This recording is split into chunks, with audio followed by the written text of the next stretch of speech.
Sabi niya nga po sa kanyang salita sa Mateo 4:4, di lamang sa tinapay nabubuhay ang tao, kundi sa bawat salitang namumutawi sa bibig ng ating Panginoon. Tinatawagan ko na po ang ating Pastora Charity Cagan. Magandang araw po sa lahat. Good morning po sa lahat. Good morning. Today is anong araw? February 14. Ha? Friday. Kagulo na. Friday. Kalituhan na. Anong araw po ngayon? Friday. Anong meron ngayon? February 14. Ha? 14. February 14. Anong meron sa February 14? Celebrating the heart. The love. Love. The love. Sabi sa Valentine's daw.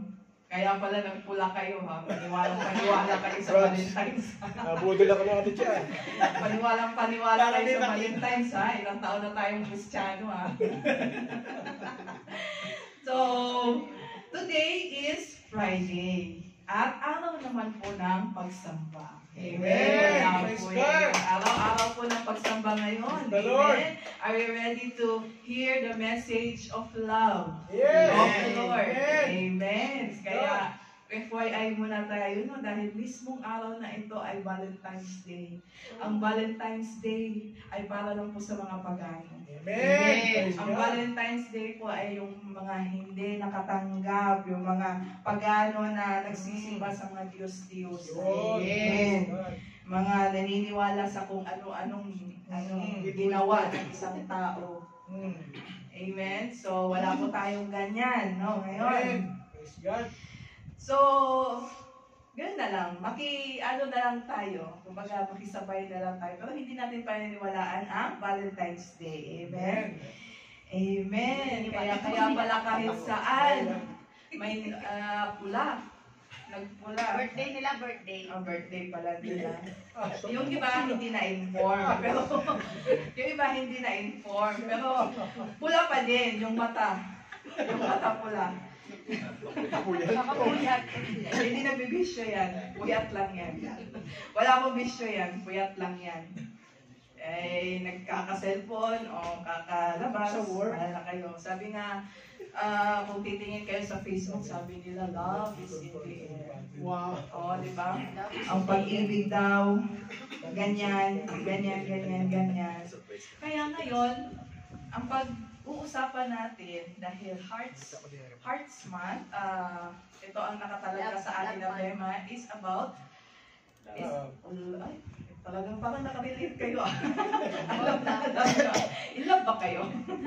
Ang ating pag-uusapan ngayon ay tungkol sa Love. sa Tagalog ay Pag-ibig. ay talaga. Puso? Yung iba, yung iba, pag nakakarinig daw ng salitang love, dalawa lang reaction daw. Sabi ng iba, pag love, gano'n. Bitter. Ayun, yan yung mga bitter. Yung mga nadala na. Yung iba naman, pag love, ayun yung mga,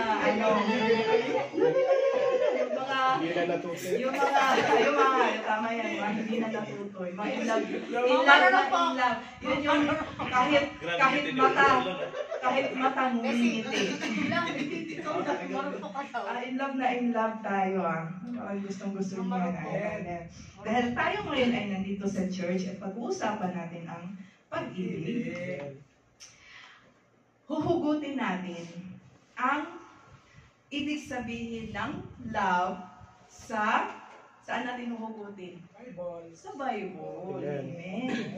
Kasi kung titingin tayo sa labas, marami tayong makukuhang dyan, mga definition about love. Maraming quote, love is like this, love is like that, love is like a mystery, love is a many splendor things. Ganon. Kung titingin tayo, kung kukunin natin sa labas yung mga definition about love, marami tayong makukuha. Pero dahil nandito tayo sa simbahan, kukunin natin at huhugutin natin ang ibig sabihin ng salitang love sa Bible. Amen. Amen. Kaya, kasi kung maniniwala tayo sa labas, yung mga kung anong mai-infect yung utak natin, mababaw lang yung pagkakaintindi natin sa pag-ibig, di ba? Like for example, eto, isa ako yung laking fairy tale ako, and Laking Cinderella, Snow White, ganon. Ang sabi ng mga fairy tales yan, nung kinasal daw sila, and they live happily ever after. Kawawa na sila. Yung tatanungin ko, yung mga kasal, ito si Mark. Si Mark. Tatanungin ko yung mga kinasal na mga kasado, Si Jeffrey.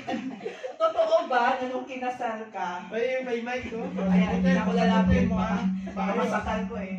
Totoo ba na nung kinasal ka, lagi ka na lang masaya? Napakasaya. Charlie! Totoo ba na nung kinasal ka, hindi sumakit yung ulo mo? Minsan. May minsan na hindi sumakit yung ulo. Totoo ba na nakangiti ka lang lagi? Lagi talaga ako nakangiti kahit naglalaba. Amen. Praise the Lord. Praise the Lord. So, Very good. umamin naman Very good. siya. Umamin naman siya. Nakangiti. Alam natin na kabaliktaran niya. Sabi niya sa It's a prank. it's a prank yan. Sinasabi na and they live happily ever after. Di ba? It's a prank. Magka-college. Paano pag nagpapaaral na kayo ng mga anak? Di ba? Ng mga gastos nyo. So, prank yan and they live happily ever after. So, the goal of our preaching today is to know the real definition of love according to the Bible. And how to love according to the standards of Bible. Ano daw ibig sabihin ng pag-ibig according sa Bible, galing sa Biblia. At paano tayo magmahal, sabi ng Biblia. Kaya, the Word of God today is entitled The Greatest Love. Sa Tagalog, ano po ba yung greatest love? Pinakalaki ng pag-ibig. Amen. So, may mga Bible po ba tayo?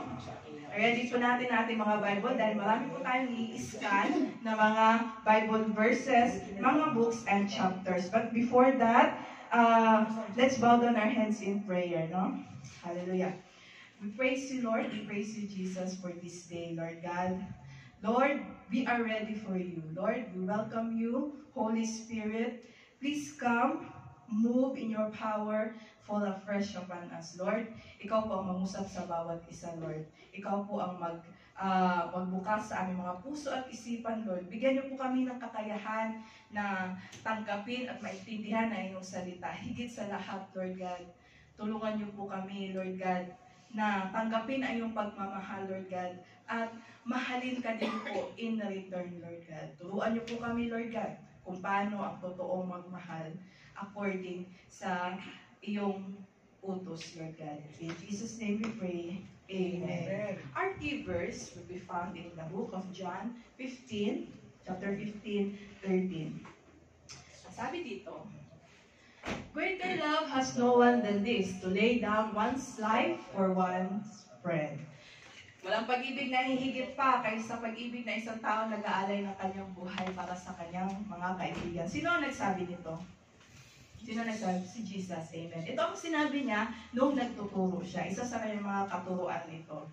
Sabi niya, wala nang hihigit pa, wala nang mas gagrabe pa, wala nang mas titindi pa sa isang pag-ibig na kayang ibigay ang kanyang buhay sa kanyang kaibigan. Amen. And Jesus, ginawa niya yan. Di ba? Ginawa niya yan. Nung nagpapako siya sa cross. Di ba? Amen? Amen. Kaya, ganun yan ang pag-ibig ng Diyos sa atin. Dahil inalay niya ang buhay para sa atin. Di ba? Parang nagsabi ito lang, parang isa to sa mga pahiwatig ni Jesus na ganito kalaki ang pagmamahal ko sa inyo dahil iaalay ko ang aking buhay para sa inyong lahat. Amen? Amen. Amen. Kaya mahal tayo ng Diyos dahil inalay niya ang kanyang buhay para sa atin. Ngayon, mahal po ba natin ang Diyos? Amen. Kaya ba natin ialay ang buhay natin para sa iba? Ganyan din ang pagmamahal na itinuro sa atin ng Diyos. Hindi lamang para sa Kanya, kundi para sa kapwa. Kaya, pagdating sa love, ganito ang standards ni Lord. Pag nagmamahal tayo, dapat iaalay natin ang ating buhay sa minamahal natin. Amen? Amen. Lalong-lalo na kay Lord. Amen? Amen. Kaya dito, pagbabasihan natin itong key verse natin sa isang kwento. Okay lang po ba? The story of Jesus and Peter. Sino nakakilala kay Pedro? Yung yung nakaikwento niya si Jesus sa Damascus. Parang nagkakituhan tayo. Si Pablo yun. Parang kapalitan. Si Pablo yun. Well, kayo, mapaniwala kayo eh. Reaction. Sea of Galilee. Dapat, alam niyo na yan. Diba? Si Pedro, isa siya sa mga disipulo ni Jesus. Yung nakainkwento niya sa Damascus, sino yun? Si Pablo. So, isa si Peter sa mga pinakaunang disciple ni Jesus. Anong trabaho niya? Fisherman. Diba? Iniwan niya ang lahat para sumunod kay Jesus. Ang mga karakteristik niya, isa siya impulsive, ambitious, confident. Yung baga, sige, okay lang, yan, tara, ganun siya ba? Tarang, yes lang ng yes, go lang ng go. Impulsive siya. Paano natin sabi impulsive siya? Siya yung, nung sinunggaban niya yung, sundalo, nung dadakipin na si Jesus. Natapisan yung, tenga, siya yun. Ambitious, nung nakita niya si Jesus naglalakad sa water, gusto din niya bumaya. Di ba? At saan siya pinakasikat na, ginawa niya? Ang pinakasikat na ginawa niya, yung pinagkanulo niya. Pinagkanulo niya si Jesus 3 beses. At yan ang pag-uusapan natin. Buksan natin yung mga Bible natin sa Mark chapter 14 verse 29. Ito yung eksena na malapit nang arestuhin si Jesus. Namamaalam na si Jesus dahil ipapako na siya sa cross. Sabi ni Jesus, darating ang oras, nag-away sila, darating ang oras na ako'y dadakipin, pahihirapan ako, magdudusa ako, mag-isa na lang ako, iiwan ako lahat ng mga tao. Pero itong si Peter, anong sabi niya sa verse 29? Sabi niya, Peter declared, even if all fall away, I will not. Sabi niya, Lord, iwan ka na ng lahat, ako hindi. Diba? Sabi ni Peter, kahit iwan ka ng lahat, Lord, hindi kita iiwan. May nangako na ba sa iyong ganyan? Ha? Yung kunwari hindi ka iiwan. Pero iniwan mo. Inaasa. Diba? Parang yung ex mo, ha? No? Sabi niya, hindi kita iiwan. Hindi tayo maghihiwalay, sabi ng ex mo. Mag-away ka lang. Wala, maligo lang hindi. Awal lang daw. Ganyan tayo. Ganyan tayo minsan, hilig natin magbitaw ng salita eh. Di ba? Hindi naman pala natin kayang panindigan sa huli. Si Peter, love niya si Lord. Mainit naman yung pagmamahal niya. Kaya, yun na lang ang pagsabi niya na, Lord, hindi kita iiwan. Kahit iwan ka ng lahat, ako hindi. Anong sinabi ni Jesus? Hindi niya sinabi na, ay, talaga, hindi nakakatuwa naman itong apostol ko na ito, hindi niya ako iiwan. But instead, anong sabi niya sa 4:30? Jesus is a man of wisdom. Instead, sabi niya, I tell you the truth, Peter. This very night, before the rooster crows twice, you will deny 3 times that you do not even know me. Pinidig ni Jesus yung ipagkakaroon niya. Diba? Sabi niya, ngayon, sabi nga niya, i-deny mo ako 3 times bago pa tumilaok ang manok. Pero itong si Peter, talagang hindi siya nagpatinag sa sinabi ni Jesus. Ang sabi niya, no, hindi. Peter declared, even if I have to die with you, I will never deny you, and all others bow the same. Diba? Sabi niya, talagang pinilit diniin ni Peter na, hindi Lord, kung kailangan kong mamatay, kasama ka. Hindi ko gagawin sa iyo yan, hindi kita iiwan. Nung narinig ng iba, oo, kami din. Kasi sabi yan, all others bow the same. And yan, Ay, Sabi hindi. nung ibang disipulo, oo, kami din. Hindi ka rin namin iiwan. Kasi narinig na si Peter eh. Ganon ka-impulsive, ka-confident si Peter. Hindi niya naintindihan yung salita na binibitawan ni Lord. Kaya ang lesson dito, huwag tayo masyadong mayabang at bulero pagdating sa usapang pag-ibig. Amen. Amen. Dahil ang pag-ibig ay nasusukat. Amen. Nasusukat ang pag-ibig. Ang totoong pag-ibig, sinusukat. Sinusubok ang totoong pag-ibig. Kung gano'ng kadami ang pinangako mo, gano'n din kadami ang pagsingil ng pangako mo. Pinangako mo, di ba? Kung gano'ng katindi yung yabang mo, gano'n din katindi ang pagsubok mo. Pagdating sa pag-ibig, di ba? Kaya sabihin mo sa katabi mo, huwag mayabang. Huwag bolero. Huwag bolero. Amen. Bawal bola.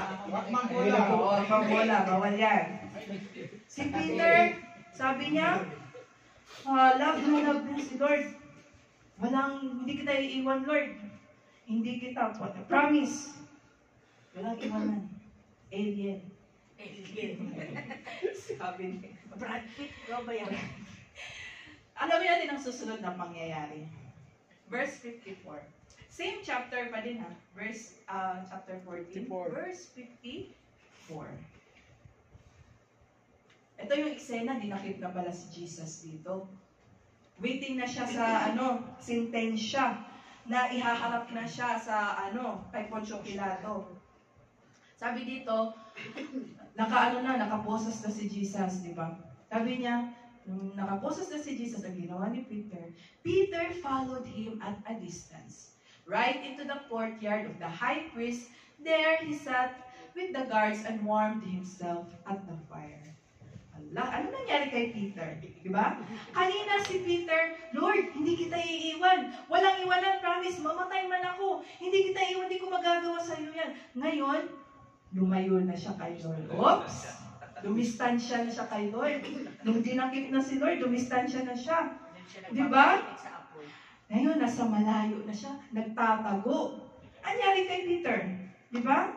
Ngayon, sinusubukan na yung mga binitawan niyang salita. Si Peter, masunurin siya ng disipulo, di ba? Nung pa si Jesus, active pa sa mundo, hindi pa siya dinakip. Love na love niya si Lord. Napaka-masunurin na disipulo. Committed siya sa kanyang ginagawa. Nagsiserve siya, masigasig. Lahat ng ginagawa niya, lahat ng bagay, ginagawa niya sa paglilingkod kay Lord. Pero ngayon, pagkalipas ng ilang pangyayari, ano nangyari kay Peter? Lumalayo na siya. Nagtago na. Hindi na mahagilap. May kilala ka bang ganyan? Mga kandidato. May kilala ba kayo ganyan? Kung sa politiko. Politics Yung mga tayo. dito sa simbahan. May kilala ba tayong ganyan? Nung una, napakasigasig. Nung una, napaka-close natin nandito. Pero nung tumagal sa hindi mo maintindihan, hindi mo malaman na pangyayari, nawala. Biglang nawala. Hindi mo na mahagilap. Hindi mo malaman sa dahil. Ba't nasaan na si ganon, si brother, si sister? Nasaan na siya ganon? For good na sa pilit. Bukod, hindi naman nag-exit. Nandito pa. Nandito lang naman. Hindi naman nag-overtime. Hindi naman nag-overtime. Wala po kong sinasabi. Ngayon, yung dati, napakasigasig, napakasigla. Pero sa biglang, hindi mo malaman na dahilan. Biglang, hindi mo na mahagilap. Si Peter, sa itong ganitong sitwasyon, hindi niya napanindigan yung pag-ibig niya kay Lord. Bakit? Dahil natakot siya, di ba? Lumayo siya at nagtago. Nung una, Lord, hindi kita iiwan, love na love kita, hindi ko magagawa sa iyo ngayon, dumistansya na. Verse 66 to 71. Ito na. And as Peter was below in the courtyard, one of the servants, high priest, came, and seeing Peter warming himself, looked at him and said, "You were also with the Nazarene Jesus."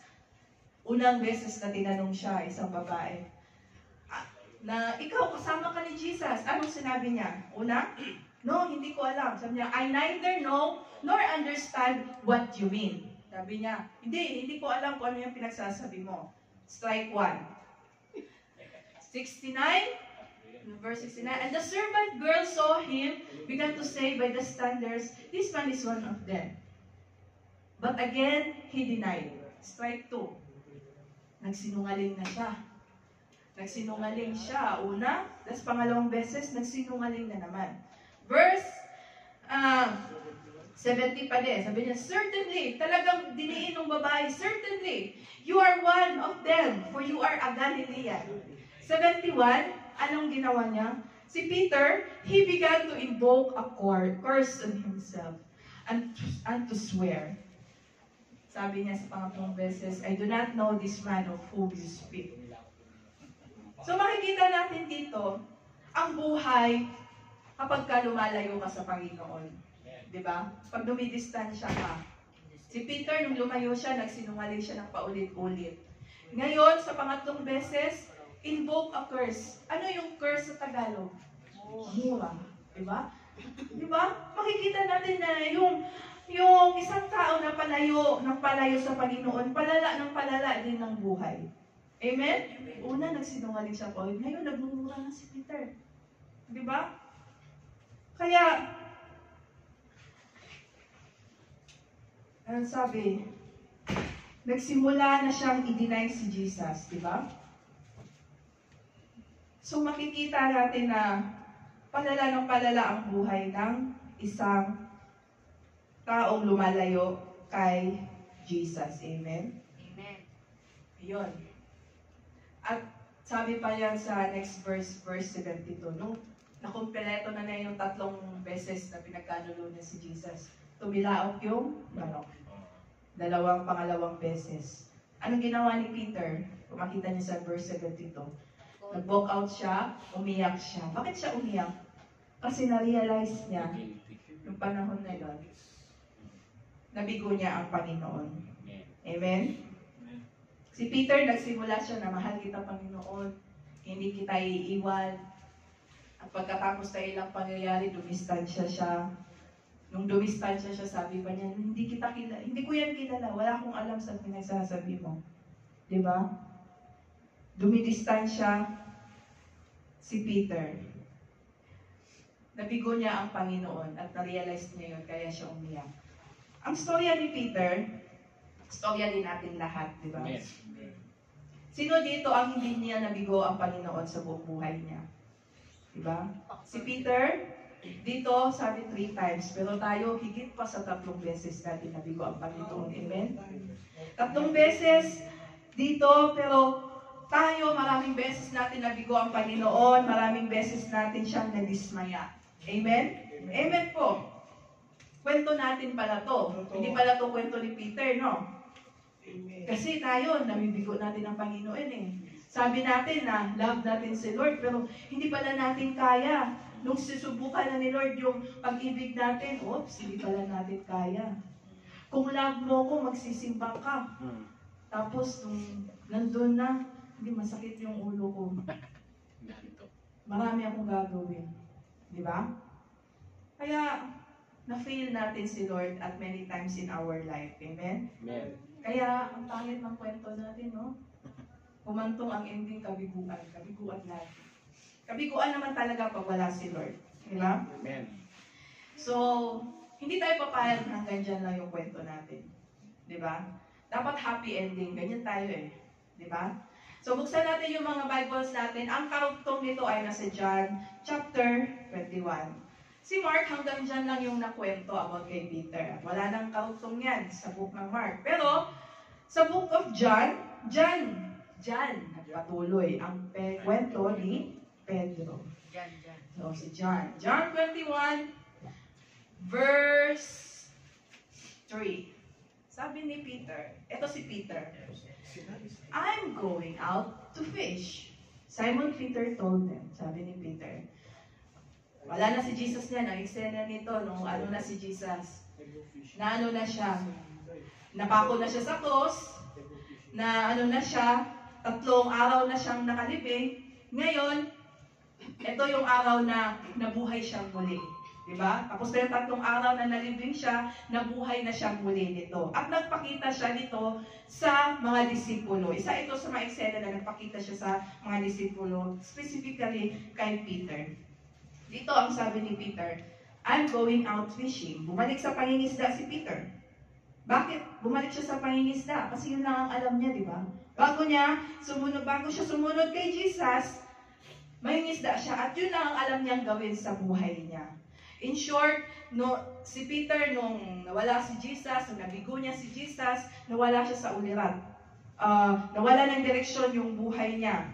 Nung lumayo siya kay Lord, doon na rin, tumigil na din siya sa pagsiserve, tumigil na din siya sa paglilingkod, kasi alam niyang guilty siya. At na-realize din na fail niya si Lord, kaya tumigil na rin siya. Wala na siyang ibang nagawa. Bumalik na lang siya sa pangingisda. Ngayon, may lesson dito. Huwag kang titigil sa pagmamahal mo kay Lord. Huwag tayong titigil sa pagsiserve kay Lord, paglilingkod kay Lord. Dahil pag tumigil ka, ang tendency mo, babalik ka lang sa dati mong buhay. Amen. Tama. Diba? Pag tumigil ka sa paglilingkod kay Lord, babalik ka lang sa dati mong buhay. Diba? Amen. Ano ba yung dating buhay mo? Makasalanan. Masalimuot. Masikip. Maputik, mabaho. Yun yung buhay mo, di ba? Kaya sabihin mo sa kapwa mo, huwag kang titigil. Huwag kang titigil. Tuloy-tuloy lang. Ngayon, sigawan mo, huwag kang bumalik sa masama. Huwag kang babalik sa masama. Huwag kang babalik sa masama. Aba, nagpatukan pa. Binatukan pa. Bakit siya may binatukan pa? Huwag kang sabing bumalik sa masama. Si Pedro, mahal naman niya si Lord, di ba? Kaya lang, nabigo niya si Lord. Parang tayo nga din, mahal naman tayo, pero yung pagmamahal natin dito lang sa bibig. Nung sinubok na, hindi pala totoo. Di ba? Nabigo niya si Lord. Para yun yung sinabi sa kanta na, I did my best. But I guess my best wasn't good. Aba, may tono pa. I did my best. Ginawa pa talaga ng My tono. best wasn't good enough. Diba? Ginawa naman niya ang lahat. Pero talaga, nabigo siya. Diba? Nabigo siya. Talagang pinatapa. John 21, verse 46. Ayun, nagpakita na si Jesus. Early in the morning, Jesus stood on the shore, but the disciples did not realize that it was Jesus. Hindi na alam na si Jesus pala yun. Parang may naaaninag lang sila. Nangisda si Peter dito, di ba? At saka yung ibang disciple. Kaya sabi niya, Friends, haven't you any fish? Sabi niya, may nahuli ba kayo? Sabi niya, wala. Sabi ni Jesus, throw your net on this side, on the right side of the boat, and you will find some. May mahuhuli kayo pag tinapon nyo sa right side. Ganyan. Nung ginawa nila, marami silang nahuli. Di ba? Nung nakinig sila dun sa tao na ang dami nilang nahuli. Di ba? Throw your net. And when they did it, they were unable to hold the net in because of the large number of fish. Marami sila nahuli nung tinapon nila sa kabilang side. And the verse says, the next verse, nung na-realize nila kung sino yung taong yun, na-realize nila, it is the Lord. Sabi nung isa, si Lord, si Jesus. Nung narinig ni Peter, nung nalaman ni Peter na si Jesus pala yun, anong ginawa ni Peter? Dali-dali siyang lumusong. Di ba? As soon as Simon Peter heard him said, it is the Lord. He wrapped his outer garment and jumped off into the water. Nung nalaman niya si Jesus pala yun, lumusong siya sa tubig. Natuwa siya, na-excite. Parang nakalimutan niya na May kasalanan. may atraso siya. Nakalimutan niya yatang tinaydor niya si Jesus. Ganun lang ka-excited yung niya, nung malaman niya si Jesus. Diba? So, makikita natin dito na si Peter, isa siyang tao na lumago siya sa pag-ibig ng Diyos. Amen. Malalim yung relasyon niya sa Panginoon. Diba? Kasi, kahit may atraso siya, nung nalaman niya nandiyan si Jesus, dali-dali siyang lumapit Na-excite siya, natuwa siya. Di ba? Kaya, makita natin dito, kapag malalim yung relasyon mo sa Diyos, patuloy pa din ang paglapit mo sa Panginoon. Di ba? Amen. Amen? Kahit lumapit ka ng ilang beses, dahil alam mo na mahal ka ng Diyos at tatanggapin ka, ano man yung kasalanan mo. Amen? Di ba? Kaya si Peter, nung nalaman nga niya andyan si Jesus, natutuwa siya, dali-dali siya. Di ba? Kasi alam niya na kay Lord may pag-asa pa siya. Amen? Amen? Di ba? Kung i-recall natin, saan unang nakita si Peter at si Jesus? Sa Sa seashore. kasamang baboy. Pagpag yun, te. Pagpag yun. Ganito din yung eksena. Ganito din yung unang tagpo nila ni Jesus. Yung wala, ano din siya, nangingisda din siya, wala din siyang huli. Tapos ganun din, yung unang nakita niya, sabi niya, sige, tapon mo, ganyan. Ganito din yung senaryo. Nung nakauli siya ng marami dun, nung na-realize niya kung sino yung nagsabi dun, anong sabi ni Peter kay Jesus nung una nilang nung unang tagpo nila? Lord, lumayo ka, makasalanan ako. Di ba? Lumayo ka, hindi ako karapat-dapat makasalanan ako. Bakit ganun yung reaction niya? Kasi, hindi pa niya kilala si Lord. Unang tagpo pa lang niya kay Jesus. Wala pa siyang relasyon kay Lord. Kaya, lumayo siya. Kaya ikaw, ay kung ang tao mababaw lang ang pagkakakilala kay Lord, kung ang isang tao mababaw lang ang relasyon kay Lord, ang tendency niyan kapag ka may pagsubok, kapag ka nabigo niya yung Panginoon or may kasalanan siya, Lord, lalayo ako. Diba? Kasi hindi mo kilala yung Panginoon eh. Hindi mo siya masyado pang kilala. Diba? Yan ang tendency ng isang tao na mababaw lang ang pagkakakilala sa Panginoon. Lord, makasalanan ako. Hindi para sa akin yung simba-simbang yan. Hindi para sa akin yung mga Bible study na yan. Hindi kaya. Diba? Kasi mababaw lang nung na atin. Makasalanan ako. Hindi ako tatanggapin ng Bible study na yan. Marami akong atraso, marami akong mga ganyan sa buhay. Ayoko din. Hindi mo na ako magsisimba ganyan. Diba? Kasi mababaw lang yung pagkakilala natin sa Panginoon. Amen. Diba? Pero pag ikaw, malalim ang relasyon mo sa Panginoon, malalim yung naiintindihan mo yung pagmamahal mo sa Panginoon. Kaya kahit nagkasala ka ng maraming beses, kahit nabigo mo siya ng maraming beses, lalapit at lalapit ka pa rin sa Panginoon dahil alam mo na sa Panginoon lang, ikaw ay may pag-asa. Amen. Amen? Amen po ba? Amen. Kung tutusin dito, tapos na ang mission ni Lord eh, kasi namatay na siya, 3 araw na, nabuhay na siya. Pwede na siyang bumalik sa langit. Pero, nagpakita siya sa mga disciple, nagpakita siya kay Peter. Di ba? Bakit niya nagpakita kay Peter? Nagpakita kay Peter sa mga disciple? Kasi, to have an encouragement, di ba? Ayaw ni Lord na iwan si Peter na nasa ganun estado lang, di ba? Anong estado niya nun? Walang direksyon yung buhay niya, takot siya, disappointed siya dahil nabigo niya ang Panginoon, ganun, di ba? Frustrated siya. Kaya, binalikan siya ni Lord, di ba?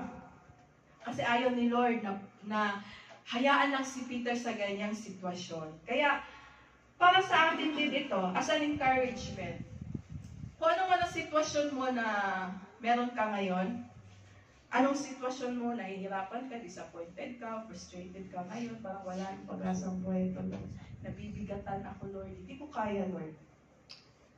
Si Jesus, hindi papayag na nasa ganyang sitwasyon ka lang. Amen? Kaya may gagawin siya sa iyo. Babalikan ka niya. Amen? Katulad ng ginawa niya kay Peter. Hindi siya pumayag na iniiwan lang si Peter basta-basta. May gagawin siya. May ginawa siya kay Peter at may gagawin din siya sa buhay mo. Amen. Amen. Kaya, panghawakan natin ang salita na yan. Ang Diyos hindi ka hahayaan na nasa ganyang kalagayan ka lang. Aamunin ka ng Panginoon. Amen? Amen. Kaya, ganun kalaki. Bakit ganyan ang gagawin ni Lord sa'yo? Kasi mahal ka niya. Malaki ang pag-ibig niya sa'yo. Dakila ang pag-ibig niya sa'yo. Amen? Kaya kahit ilang beses mo siyang binigo, tinalikuran, sinaktan, aabutin ka pa din ng kamay niya. Amen. Balik ka dito, anak. Balik ka dito. Dito ka sa akin. Bigyan kita ng pahinga. Ganyan, di ba? Inaabot tayo ng pagmamahal ng Diyos sa kabila ng pagtalikod natin sa Kanya.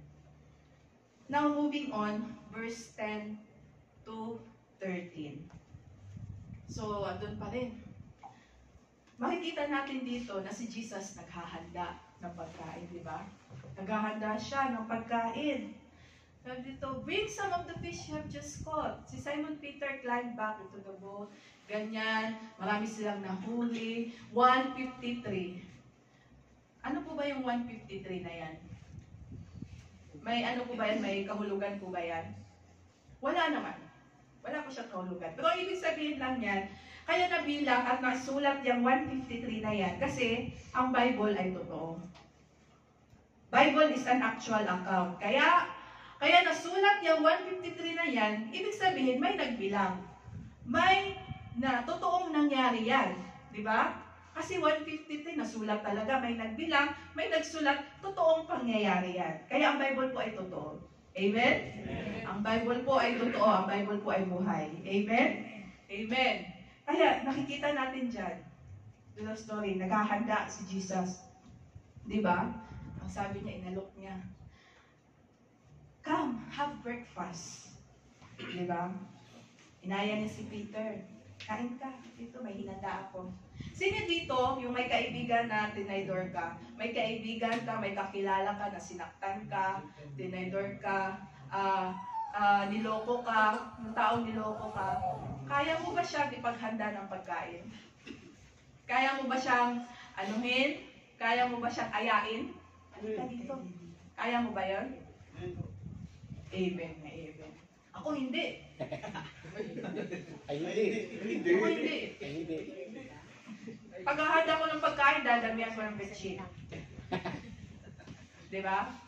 Dadamihan ko ng suka.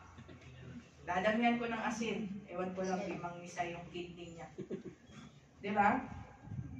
Bakit ko ipaghahanda yan? Tinaydong ako niyan eh. Niloko ako niyan eh. Diba? Yung mga taong niloko tayo, diba? Bakit natin paghahanda? Hindi. Ay, hindi. Hindi. Bakit ko paghahanda yan? Bakit ko pakakainin yan? In short, bakit tayo ganyan? Bakit tayo ganyan? Dahil hindi tayo marunong magmahal. Amen. Amen. Hindi tayo marunong magmahal. Kaya si Lord dito, pinakita niya kung paano magmahal. Pinakita niya dito na dapat ganito ang magmahal. Kahit niloko ka na, iniwan ka, sinaktan ka na, inaway ka na, dinehado ka na, inalipusta ka na, kahit inapi ka na. Anong ginawa ni Jesus? Kain ka, kain ka. Di ba? Ganyan ba tayo? Hindi. Ay, hindi. Marami kang bitchin eh. Isang linggo siguro. Oo, mga after. Pag naubos na yung bitchin na nilagay ko. Ay, nakulang. Pag nalikuan na yan, pag bumula yung bibig. Kasi hindi tayo marunong magmahal. Diba? Pero si Jesus, naghanda ako, kumain ka. Dun sa taong niloko siya. Dun sa taong binitray siya. Dun sa taong pinagkanulo siya. Kasi ganun dapat ang pagmamahal. Ganun dapat ang pag-ibig. Kahit nagkamali ka na, kahit sinaktan mo na siya, ganun si Jesus. Kahit iniwan mo na si Lord, pinalikuran mo na si Lord patuloy pa rin ang pagmamahal sa atin. Amen? Amen. So maraming beses natin siyang binigo at pinalikuran, patuloy pa rin ang pagmamahal niya sa atin. Kaya yan, ganyan kadakila ang pag-ibig ng Diyos na sinasamba natin dito.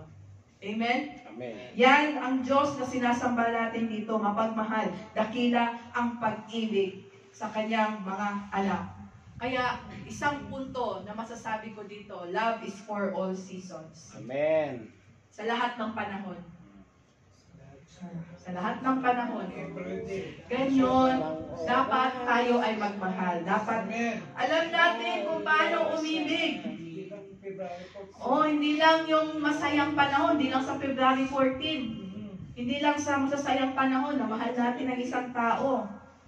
Di ba? Ang pag-ibig hindi lang sa masasayang panahon.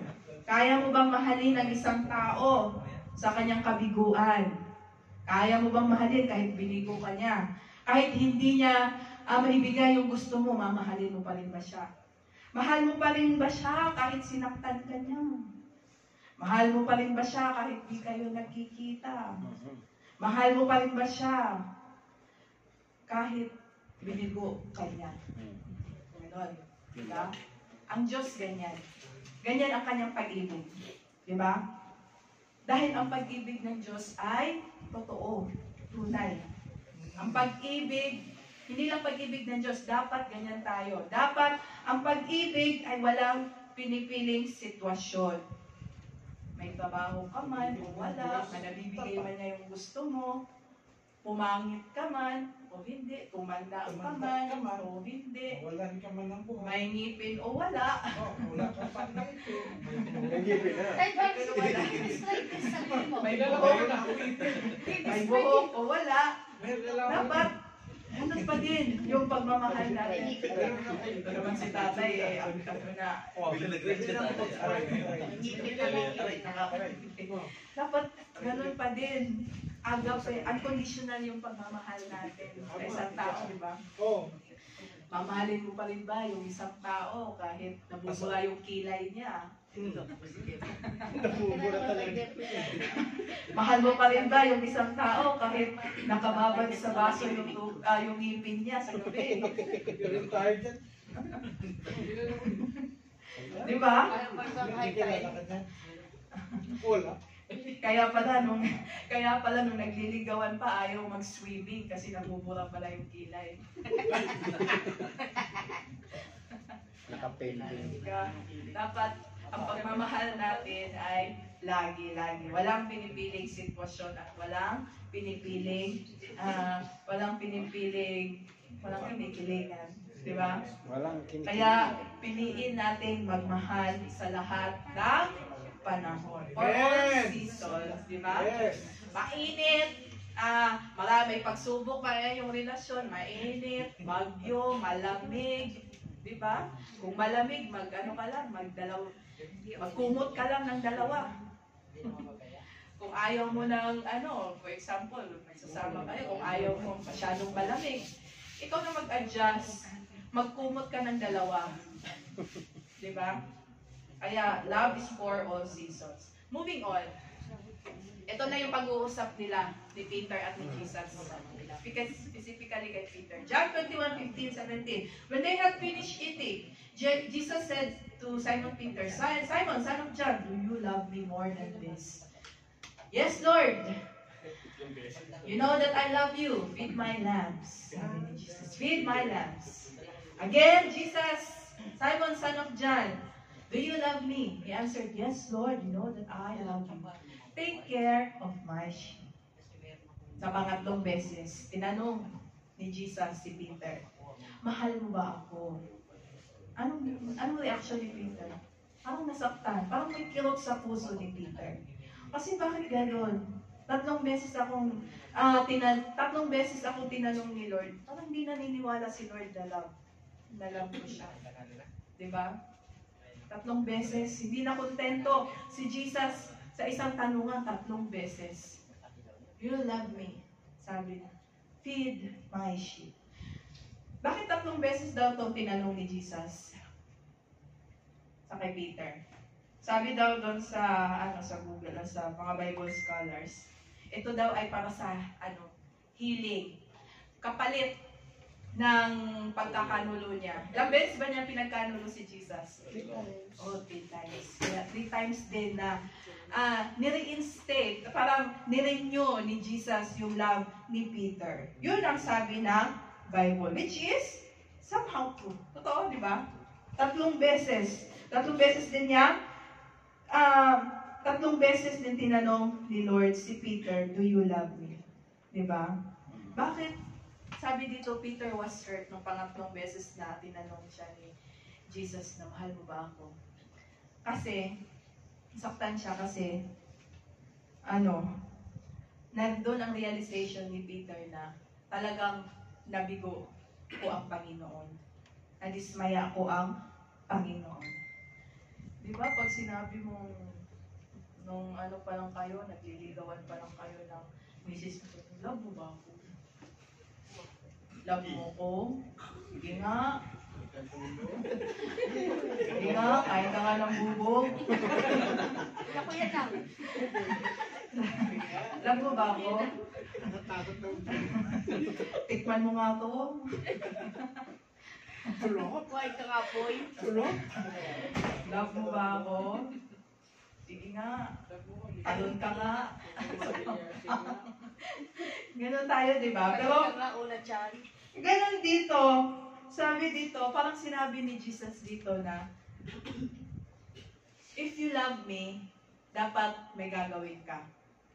Kung mahal mo ang Diyos, may gagawin ka. Di ba?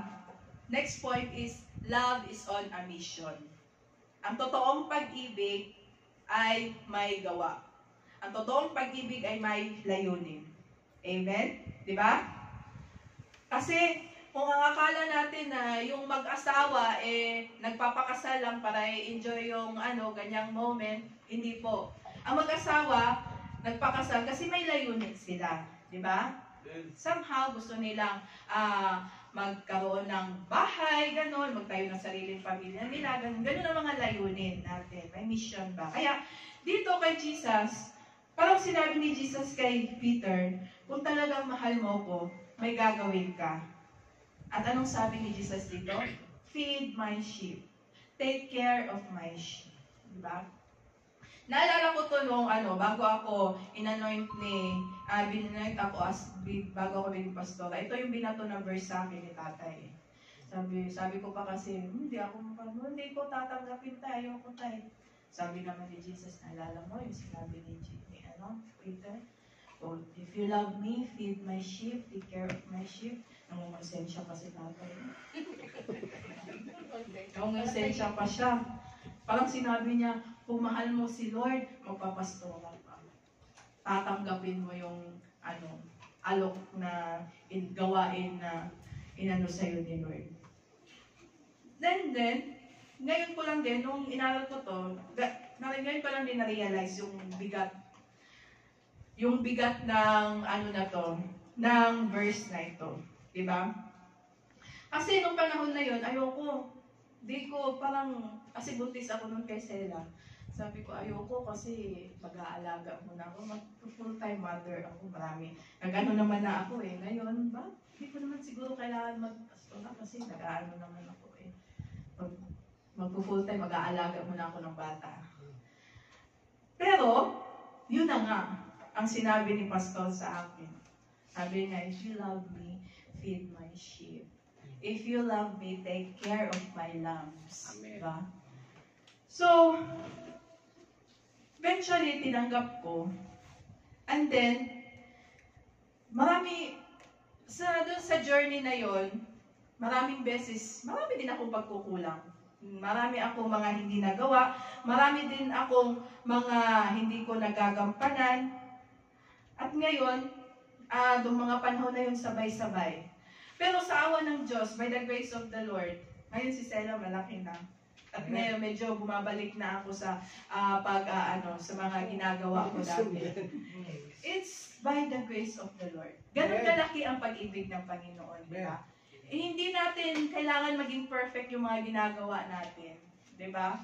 Kasi si Lord naiintindihan yan Naiintindihan niya na hindi mo kayang gawin lahat. It is by the grace of the Lord. Umasa ka lang sa Kanya.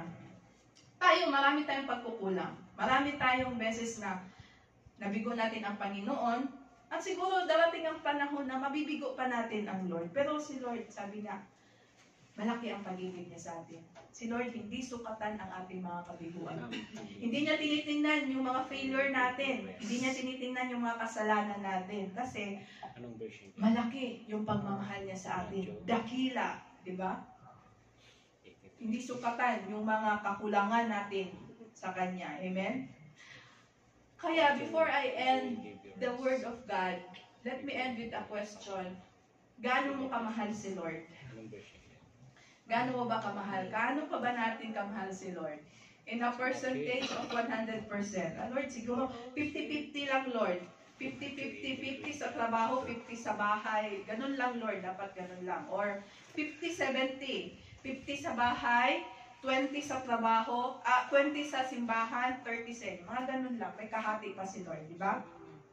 Pero si Lord, sabi dito, ang ginagawa ni Lord dito, pinakita niya na kung tayo magmamahal, dapat buo. Dapat lahat. Ibibigay natin lahat. Kasi si Lord, even His own life, He did not withhold His own life. Anong sabi dito? Greater love than this, than to lay down His own life. Your own life for your friends, di ba? Inalay niya ang kanyang buhay. Kaya siguro, nararapat lang din na mahalin natin ang Diyos ng buo. Di ba? Kasi si Lord, ang pag-ibig niya, agape. Di ba? Agape. Unconditional. Ang kaya lang nating maibigay na pag-ibig, siguro, phileos. Philia. Yung pangkaibigan lang, pang-friends. Yung pang-friends, mahal lang natin yung kaibigan natin kasi may benefit tayo na kukuha sa kanya Paano pag hindi na tayo mahalin ng kaibigan natin? Paano pag tinidor tayo ng kaibigan natin? Kaya pa ba natin silang mahalin? No. Diba? Kaya ang pinakita ni Lord sa atin dito na kahit sino man, dapat mahalin natin sila ng buo at unconditional. Diba? At lalong-lalo na kay Lord, nararapat lang na suklian natin siya ng pagmamahal na gaya ng binigay niya sa atin. Amen po ba? Amen. Amen. Kaya mahal po ba natin ang Panginoon? Amen. Mahal po ba natin siya? Amen. Kaya na po ba natin magmahal ng totoo? Totoo. Magmamahal po ba tayo ng buo? Amen. Amen. So, maraming salamat, Lord, sa iyong salita. Once again, let's bow down our heads in prayer. Lord, maraming salamat, Lord, sa inyong tinuro sa amin, Lord. Lord, hindi po aksidente, Lord, na ang tema namin ngayon ay tungkol sa pag-ibig, Lord. Lord, dahil kami po ay hindi marunong talaga na magmahal ng totoo, Lord. Kaya, Lord, we ask you, Lord, na turuan niyo po kami, Lord. Araw-araw, Lord. Ipakita niyo po sa amin, Lord, kung paano talaga magmahal, Lord. Magmahal ng totoo, Lord God. Ang pagmamahal at pag-ibig na galing sa iyo, Lord God. Lord, maraming salamat, Lord, dahil sa kabila ng mga maraming beses, Lord, na binigo ka namin, Lord. At siguro darating pa yung panahon na mabibigo na naman kami, mabibigo ka na naman namin, Lord, at manidismaya ka namin, Lord. Lord, turuan niyo po kami, Lord God, na magmahal ng totoo, Lord God. At intindihin ang pag-ibig mo sa amin, Lord God. Lord, we receive your love, Lord God. Tulungan niyo po kaming intindihin ito at panghawakan ito sa buong buhay namin, Lord God. Tulungan niyo po kaming lakaran na iyong salita at pag-ibig, Lord. Lord, I am praying, Lord God, sa aking mga kapatiran, Lord God, na nakarinig na iyong salita, Lord God. Lord, nandito po sila, Lord God, para tanggapin na iyong salita. Kung anumang mga kabigatan na nasa kanilang dibdib, Lord God, ang mga pangangailangan nila, Lord God, ang mga kalungkutan nila, Lord God, ang mga kulang nila sa buhay, Lord God. Lord, alam niyo po ito higit sa lahat, Lord God. So, Lord God, I am asking, Lord God, punuin niyo po ang pagkukulang ni Lord God. Kung anong pangangailangan po nila, Lord God, spiritual, financial, kailangan po nila ng kagalingan, physical, Lord. Pour out your favor, Lord. Bigyan niyo po sila ng kagalingan. Bigyan niyo po sila ng pagmamahal, Lord God. Lord, ikaw po, Lord God, ang magbuo sa amin, Lord God. Ang mga dinidesire ng kanilang puso, Lord God, I pray, Lord God, na ibigay niyo, Lord God. Kung kung ano man ang mga pangangailangan niyo, Lord God, Lord God, ikaw po ang mas nakakaalam, and ikaw po ang ikaw lamang po ang makapagbibigay nito higit sa lahat. Lord, Diyos na makapangyarihan, Diyos ng pag-ibig, Diyos na lahat ng mga Diyos, hari ng mga hari, sinasamba ka namin, Lord, at sinusuko namin ang aming buhay sa iyo, Lord God. Turuan niyo po kami magmahal sa araw-araw. This we pray, in Jesus' name we pray.